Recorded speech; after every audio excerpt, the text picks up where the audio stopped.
Plastic के पारदर्शी bag हों या फिर बबल रैप, आपके बाजार से खरीदे या ऑनलाइन ऑर्डर किए हुए सामान जिस प्लास्टिक में रैप होकर आते हैं वो असल में लो डेंसिटी प्लास्टिक होता है।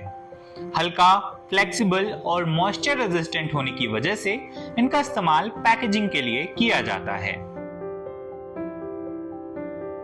देश भर में जो प्लास्टिक का कुल कचरा निकलता है उसमें 60% से भी अधिक हिस्सा लो डेंसिटी प्लास्टिक और हाई डेंसिटी प्लास्टिक का ही होता है।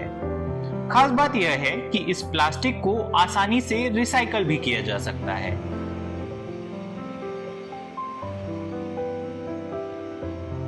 हेलो जी। अहमद सिद्दीकी भोपाल के ईंट खेड़ी में एक ऐसा ही रिसाइकलिंग प्लांट चलाते हैं।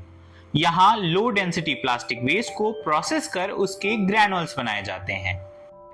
हमारे पास ग्राम पंचायतों से सभी जगह से अचारपुरा की जो इंडस्ट्री एरिया की फैक्ट्री है वहाँ से ये सारा मटेरियल आता है। उसके बाद इसको हम अलग अलग सेक्शन में बांटते हैं। पीपी अलग निकलती है, एलडी अलग निकलती है, एचडी अलग निकलती है, दीगर दूसरे जितने भी मर्चेंडाइज।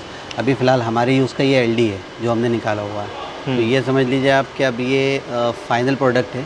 ये आपको मैं अभी मशीन में भी दिखा दूंगा किस तरह से ये मशीन के अंदर जाएगा और देन उसके बाद प्रोसेस होकर दाना बनेगा, रिसाइकिल होकर।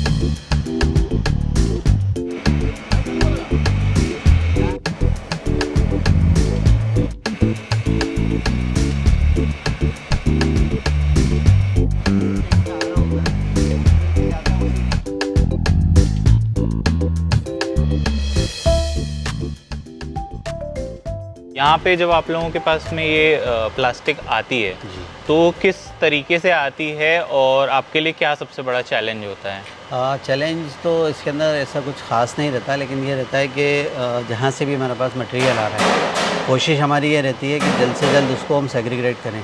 तो सबसे पहले जो हमारा टास्क होता है उसको सबकी छटाई और ये समझ लीजिए जिससे अभी आपके सामने ये आया हुआ है तो अब ये सेग्रीगेट करके हमको मशीन तक पहुँचाना है। तो इस बीच में इसके अंदर क्या क्या मटेरियल है इसको ओपन करने के बाद ही हमको पता चलेगा। तो ये समझ लीजिए आपके जो टास्क है हमारा इसी सेग्रीगेट करना ही रहता है। देन जैसे आप देख रहे हैं ये कुछ गंदे मटेरियल निकले हुए हैं तो ये सब अलग करने के बाद ये फाइनल प्रोडक्ट हमने निकाला हुआ है। ये जो आपके सामने साफ दिख रहा है ये मशीन में जाके सीधा प्रोसेस हो जाएगा। अहमद पहले गत्ते और कार्टन के काम से जुड़े हुए थे। जब एलडीपी के काम में संभावनाएं दिखी तो उन्होंने इसका रिसाइकलिंग प्लांट स्थापित करने का मन बना लिया। कार्डबोर्ड बनाने का काम था, कार्डबोर्ड सप्लाई का काम था। बेलिंग करके हम सप्लाई करते थे और काफ़ी सारे जो प्लास्टिक है हमारे पास आता था। डी मार्ट है या डीबी मॉल है, जितने भी मॉल्स हैं उन सब का माल हमारे पास आता था। तो उसमें होता ये था कि पन्नी से या एलडी से, पीपी से, किसी से हमारा कोई रिलेशन था नहीं, तो इनको हम डायरेक्ट लेके और दूसरी जगह ट्रेड कर देते थे। लेकिन हमारे पास जब क्वांटिटी बढ़ गई तो किसी ने हमसे कहा कि इसका आप दाना बनाइए। तो उसके बारे में फिर हमने जानने की कोशिश करी कि कैसा क्या होता है सारा। उसके बारे में पूरे स्टडी करने के बाद फिर हम इसके अंदर उतरे और देन ये समझ लीजिए आपके तीसरा या चौथा साल है हमें इसके अंदर जो हम दाना बना रहे हैं। हमने कार्डबोर्ड का काम कंपटीशन की वजह से उसको ख़त्म करके देन इसके अंदर हम प्लास्टिक के अंदर आ गए हैं। बढ़ते प्लास्टिक पॉल्यूशन के बीच रिसाइकलिंग जरूरी हो गई है। यह पर्यावरण के लिए अच्छा तो है ही, साथ ही उन युवाओं के लिए रोजगार का एक अच्छा अवसर भी है जो छोटे शहरों में रहकर कुछ करना चाहते हैं। सबसे पहले तो परमिशन से गवर्नमेंट से आपको परमिशन लेनी पड़ेगी, पॉल्यूशन बोर्ड से परमिशन लेनी पड़ेगी।